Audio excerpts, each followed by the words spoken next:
जय जिनेन्द्र वंदितु सौसिद्धे धुवममलमणोवमं गदिं पते वोच्छामि समय पाहुड मीणमो सुध केवली भणिदम। पंच परमेष्ठी भगवान की जय।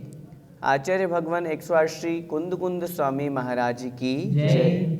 संत शिरोमणि आचार्य भगवान 108 श्री विद्यासागर जी महाराज की जय।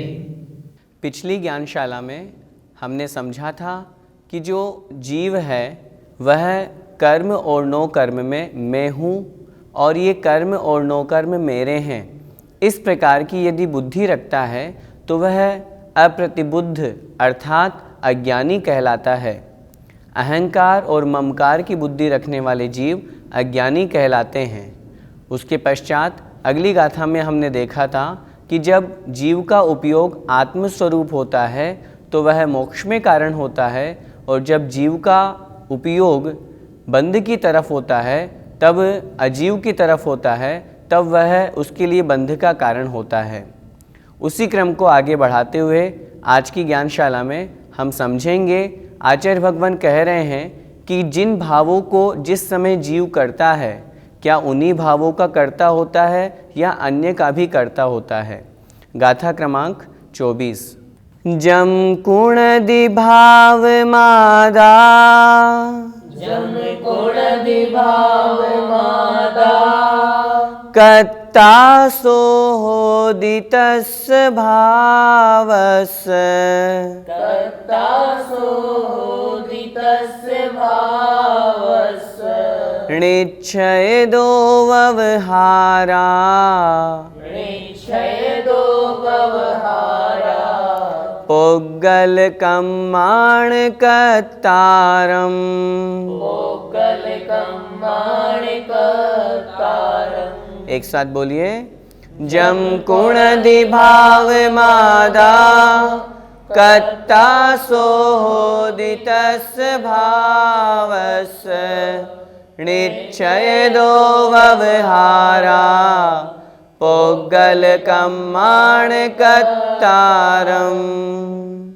अर्थ देखिए। जम कुणदि भाव मादा, जम जिस, कुणदि करता है, भाव मादा भावम आदा, भावम अर्थात भाव को, आदा अर्थात आत्मा। आत्मा जिस समय जिन भावों को करता है, कत्ता सोहोदि तस्य भावस्य, कत्ता अर्थात कर्ता, सो उस समय वह आत्मा, होदि अर्थात होता है, तस्य उस भावस्य भाव का, वह आत्मा उस समय उस भाव का कर्ता होता है। अर्थात आत्मा जिस समय जिन भावों को करता है वह आत्मा उस समय उसी भाव का कर्ता होता है। निच्छयदो व्यवहारा, ये जो हमने कथन किया ये किस अपेक्षा से है? निच्छयदो, निश्चय नहीं की अपेक्षा से। अर्थात निश्चय नहीं से आत्मा जिस समय जिन भावों को करता है उस समय वह उन्हीं भावों का कर्ता होता है।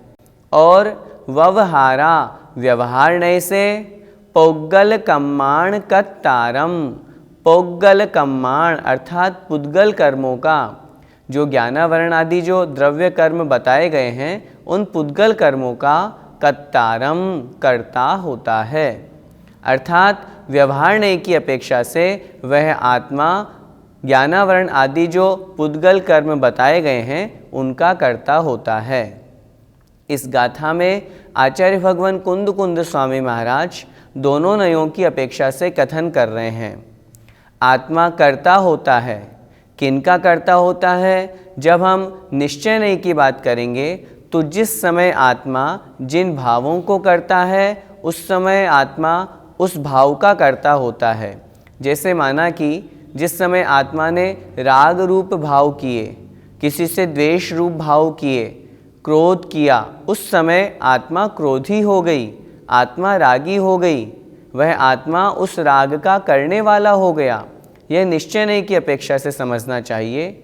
दूसरा व्यवहार की अपेक्षा से वह आत्मा पुद्गल कर्म जो ज्ञानावरण आदि हैं उनका करने वाला होता है। कहने का तात्पर्य यह है, जब वह भावों को करता है तो उसके द्रव्य कर्म का बंध होता है, द्रव्य कर्म उसके साथ में आत्मा में आकर के मिलते हैं।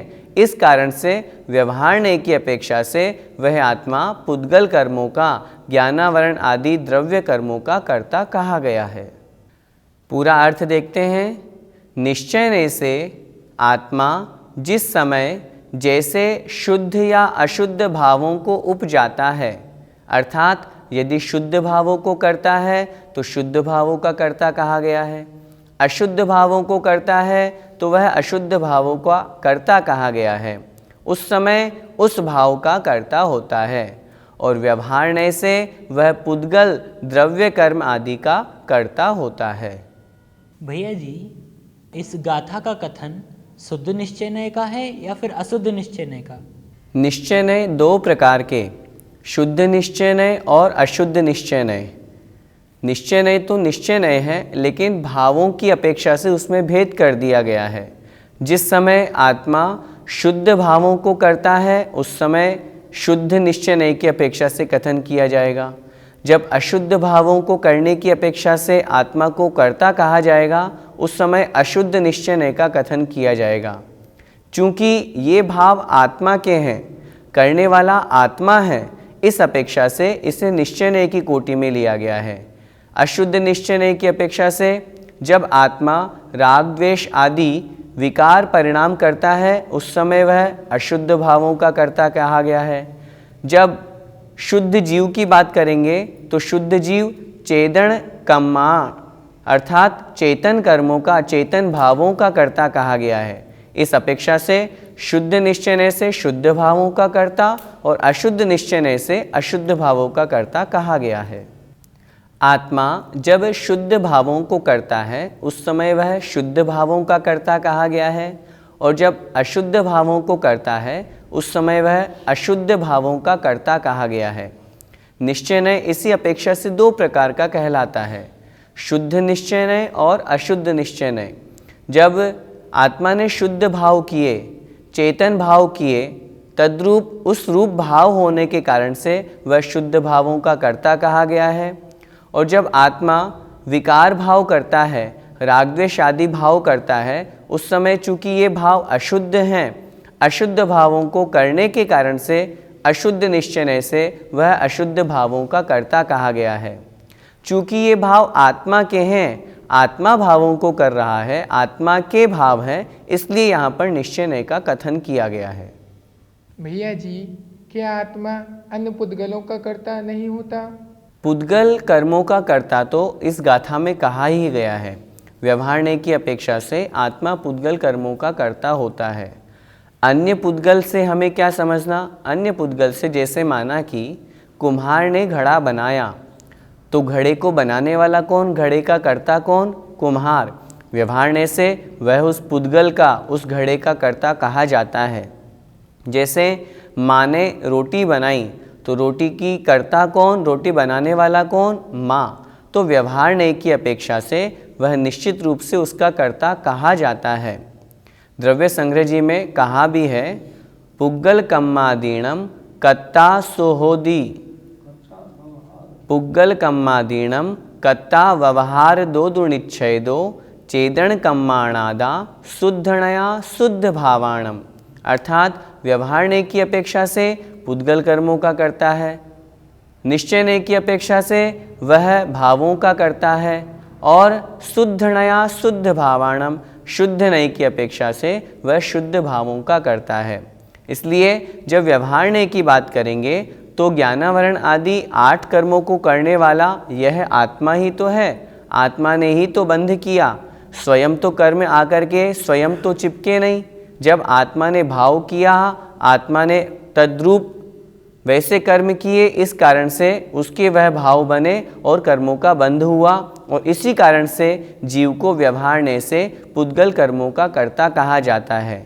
कर्मों के अलावा अन्य जो पर द्रव्य हैं उनका भी कर्ता व्यवहार की अपेक्षा से कहा गया है। भैया जी, तो सिद्ध भगवान किन भावों के करता हैं? अभी हमने द्रव्य संग्रह जी की गाथा पढ़ी थी, उसमें अंतिम चरण था शुद्ध नया शुद्ध भावाणम, अर्थात जब हम शुद्ध द्रव्य की बात करेंगे, सिद्ध भगवान की बात करेंगे, तो सिद्ध भगवान शुद्ध भावों के करता है। शुद्ध भावों से तात्पर्य जो अनंत ज्ञान अनंत दर्शन रूप जो परिणाम है, जो भाव है, वे सिद्ध भगवान उन भावों के करता है। एक बात हमें यह भी समझनी चाहिए, कोई सा भी जीव हो, चाहे वो अशुद्ध अवस्था में हो या शुद्ध अवस्था में हो, उसमें कर्तृत्व भोक्तृत्व ये गुण तो पाए ही जाएंगे। जब हम शुद्ध जीव द्रव्य की बात करेंगे तो शुद्ध जीव द्रव्य शुद्ध भावों के करता है। सिद्ध भगवान सिद्ध अवस्था में है, शुद्ध ज्ञान शुद्ध दर्शन के करता हैं और उसी शुद्ध ज्ञान दर्शन के भोक्ता भी हैं। जब हम अशुद्ध की बात करेंगे, संसारी जीव की बात करेंगे, तद्रूप उसके जो विकारी परिणाम हैं, उसके जैसे भाव होंगे, चेतन कर्मों के भाव होंगे, चेतन भाव होंगे अथवा कर्म रूप उसके भाव होंगे, उस समय वह संसारी आत्मा अशुद्ध भावों का कर्ता कहा जाता है। भैया जी, किन भावों का क्या फल होता है? आत्मा जिस तरह के भाव करता है उसका फल उसी तरह का होता है। यदि अशुभ भाव करता है तो अशुभ फल, शुभ भाव करता है तो शुभ फल और शुद्ध भाव करता है तो शुद्ध फल। कहने का तात्पर्य, यदि उसके राग द्वेष रूप विकारी परिणाम हो रहे हैं तो अशुभ भाव है। अशुभ भाव होने के कारण से पाप का ही बंध होगा, पाप का ही फल मिलेगा, संसार बढ़ेगा। यदि वह शुभ भाव कर रहा है, भगवान जिनेंद्र देव की पूजन कर रहा है, भक्ति कर रहा है, स्तुति कर रहा है, स्वाध्याय कर रहा है, शुभ भाव होने से शुभ फल मिलेगा, पुण्य का बंध होगा, पुण्य का फल प्राप्त होगा। और यदि वह शुद्ध भाव कर रहा है, आत्मा में तल्लीन है, शुद्ध भावों को कर रहा है, तो तद्रूप उसे शुद्ध फल प्राप्त होगा।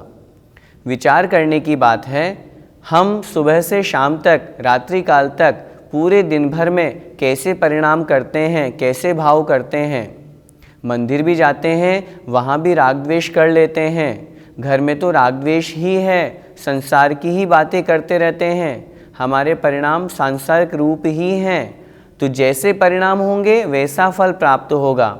यदि हम घर में रहते हुए भी स्वाध्याय आदि करें, शुभ क्रियाएं करें, शुभ योग लगाएं, अच्छे भाव बनाए रखें, तो हम घर में रहते हुए भी अच्छे परिणामों के कारण से अच्छा फल पुण्य बंध कर सकते हैं।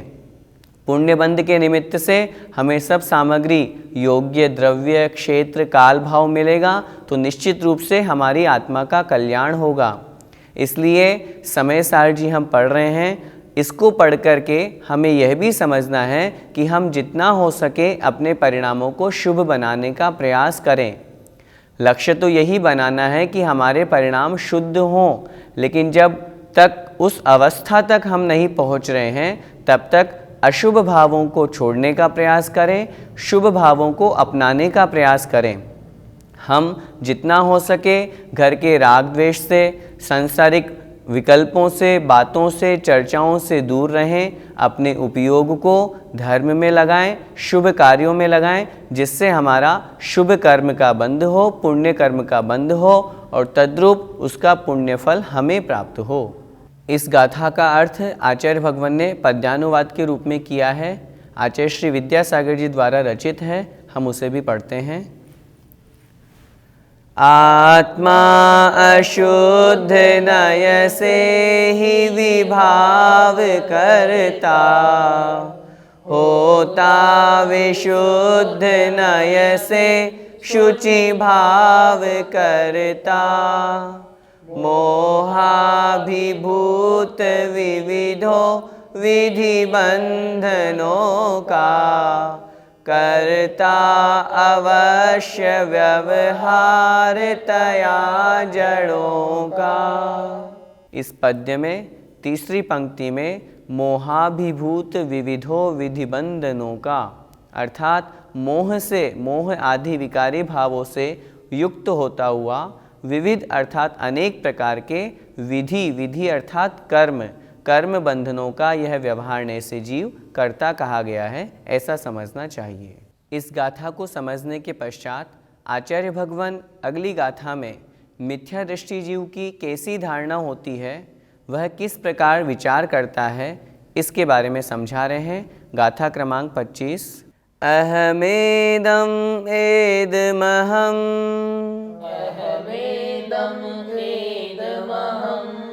अहमेदस्यैव होमि मम एदम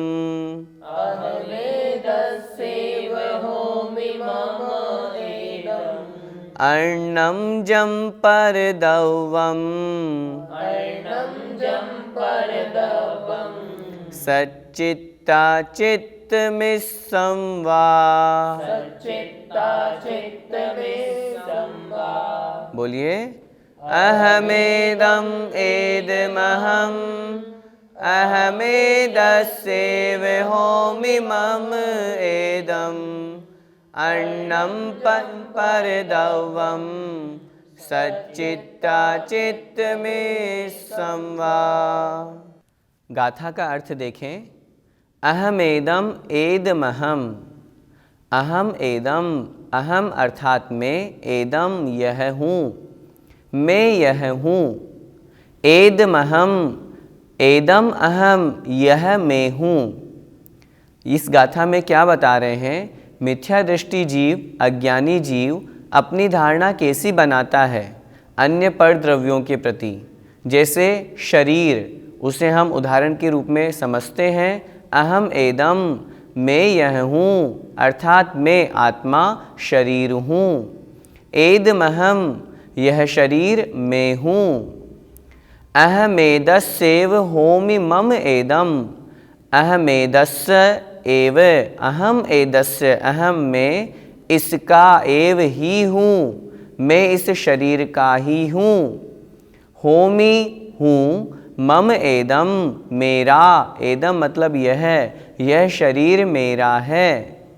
अर्थात मैं यह हूँ, यह मैं हूँ, मैं इसका हूँ और यह मेरा है। क्या चीज़? अन्नम जम परदवम, अन्नम अर्थात अन्य, जो आत्मा से अलग हैं, अपने से भिन्न हैं। जम अर्थात जो, परदवम पर द्रव्य हैं, पर पदार्थ हैं। कैसे पर पदार्थ?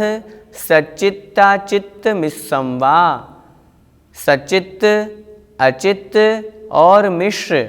सचित्त अर्थात जीव सहित जो अन्य पर पदार्थ हैं, अचित्त जो जीव रहित अन्य पर पदार्थ हैं, और मिश्रम अर्थात मिश्र, सचित्ता चित्त मिश्रित रूप से जो अन्य पर पदार्थ हैं। ऐसे ये परद्रव्य जो मुझसे भिन्न है, आत्मा से अलग है, लेकिन फिर भी मिथ्या दृष्टि जीव इन सब पर पदार्थों को यह मैं हूँ, मैं यह हूँ, मैं इसका हूँ और यह मेरा है, इस प्रकार की वह मान्यता रखता है। चूँकि व्यवहार नय की अपेक्षा से लोक व्यवहार में इस प्रकार का कथन किया जाता है, लेकिन वास्तविकता तो आत्मा का कोई नहीं है। आत्मा स्वयं आत्मस्वरूप ही है। शरीर भी आत्मा का नहीं है, कर्म भी आत्मा के नहीं है। निश्चय नय की अपेक्षा से तो आत्मा के कोई नहीं है, न यह शरीर, न पर पदार्थ, अन्य स्त्री पुत्र मकान आदि भी, ये सब आत्मस्वरूप नहीं हैं, मेरे नहीं हैं। लेकिन जो इन सबको अपना मानता है, अपने स्वरूप मानता है, वह मिथ्या दृष्टि कहलाता है। एक बार पूरी गाथा का अर्थ समझते हैं। सचित्त, अचित्त और मिश्र रूप अन्य पर पदार्थों में मैं यह हूँ, यह मैं हूँ, मैं इसका हूँ और ये मेरे हैं, इस प्रकार मिथ्या दृष्टि की धारणा होती है। भैया जी, यहाँ सचित्त, अचित्त और मिश्र पदार्थ से क्या समझना चाहिए? संसार में पदार्थ तीन तरह के कहे गए हैं, सचित्त, अचित्त और सचित्ता चित्त अर्थात मिश्र। सचित्त पदार्थों में चित्त अर्थात जीव, जीव सहित, जैसे यह स्त्री मेरी है, यह पुत्र मेरा है, इस प्रकार की धारणा सचित्त पदार्थों के प्रति। अचित्त जो जीव रहित हैं, जैसे आभूषण, रुपया पैसा, धन संपत्ति, जमीन जायदाद, दौलत, ये अचित्त पदार्थ हैं। यह मेरा मकान है। इस प्रकार अचित्त पदार्थों के प्रति धारणा।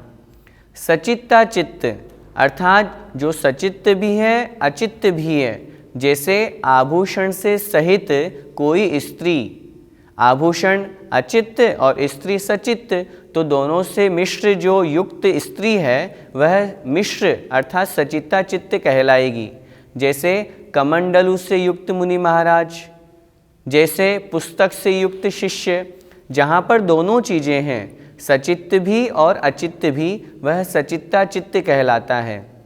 जितने भी पदार्थ हैं इन तीन की कोटि में आते हैं। जो मिथ्या दृष्टि जीव है वह जीव सहित जो सचित्त हैं, स्त्री, पुत्र, इनके बारे में अपनी धारणा बनाता है। यह पुत्र मेरा है, यह स्त्री मेरी है, मैं इसका हूँ, मैं इसका पिता हूँ, मैं इसका पति हूँ। इस तरह सचित्त पदार्थों के प्रति वह मिथ्या धारणा बनाता है। अचित्त पदार्थों के प्रति यह मकान मेरा है, यह रुपया मेरा है, ये 5 लाख रुपए मेरे हैं, यह आभूषण, यह सोने की घड़ी मेरी है। इस तरह की धारणा अचित्त पदार्थों के प्रति बनाता है। और जहाँ सचित्त और अचित्त दोनों पदार्थ मिले हुए हों, उन वस्तुओं को भी वह अपना मानता है, उस रूप अपने आप को मानता है। मैं इन पदार्थों का हूँ, ये पदार्थ मेरे हैं। इस प्रकार की वह धारणा बनाता है, वह मिथ्या दृष्टि जीव कहलाता है। भैया जी, जो वस्तु मेरी है उसे मैं अपना कहूँ तो क्या दोष है? आपने कहा जो वस्तु मेरी है उसे मैं अपनी कहूँ तो क्या दोष है। मैं कहूँगा कोई दोष नहीं है, लेकिन वो वस्तु आपकी होनी चाहिए। आपका क्या है? आपका तो मात्र ज्ञान दर्शन है। यदि आप उसे अपना कहेंगे तो कोई दोष नहीं, लेकिन यदि आप स्त्री को अपनी कहोगे, पुत्र को अपना कहोगे, यह घड़ी मेरी है, यह किताब मेरी है, तो ये तो पर पदार्थ हैं, जड़ हैं, पुद्गल हैं, और मैं हूँ आत्मा चेतन। तो यह चेतन जड़ का कैसे हो सकता है, या जड़ चेतन के कैसे हो सकते हैं? व्यवहार में भले ही हम इसको कह दें कि यह स्त्री मेरी है, यह मकान मेरा है, लेकिन निश्चय नहीं की अपेक्षा तो आत्मा का कोई नहीं है, आत्मस्वरूप ही है। समय सार जी ग्रंथराज में जो विशेष वक्तव्य है, विशेष व्याख्यान है, वह निश्चय नहीं को लेकर के मुख्यता से किया गया है। इसलिए यहाँ पर यह कथन किया जा रहा है, व्यवहार में भले ही हम कहते हों कि यह स्त्री पुत्र आदि मेरे हैं, सचित्त अचित्त पदार्थ मेरे हैं, लेकिन निश्चय नहीं से आत्मा के नहीं हैं। और जो इनको मानता है निश्चित रूप से वह मिथ्या दृष्टि कहलाता है। मिथ्या दृष्टि जीव उसे ही तो कहते हैं। छेड़ाला की पंक्तियाँ भी तो पढ़ते हैं, मैं सुखी दुखी में रंक राव, मेरे धन गृह गोधन प्रभाव, मेरे सुततीय में सबल दीन, बेरूप सुभग मूरख प्रवीण। ये सब जितने भी विशेषण इसमें दिए हुए हैं, यह शरीर के हैं, अन्य पर पदार्थों के हैं, आत्मा के नहीं हैं। और जो इनको आत्मस्वरूप मानता है, अपने आप को मानता है, वह मिथ्या दृष्टि कहलाता है, अज्ञानी कहलाता है। आचार्य भगवान इस गाथा का पद्यानुवाद लिखते हैं, हम उसे पढ़ते हैं। जो भी सचेतन अचेतन द्रव्य सारा, संसार में लस रहा निज भाव द्वारा, मैं हूँ रहा यह रहा यह ही यहाँ में, मेरा रहा यह रहा इसका अहा में। जय जिनेन्द्र।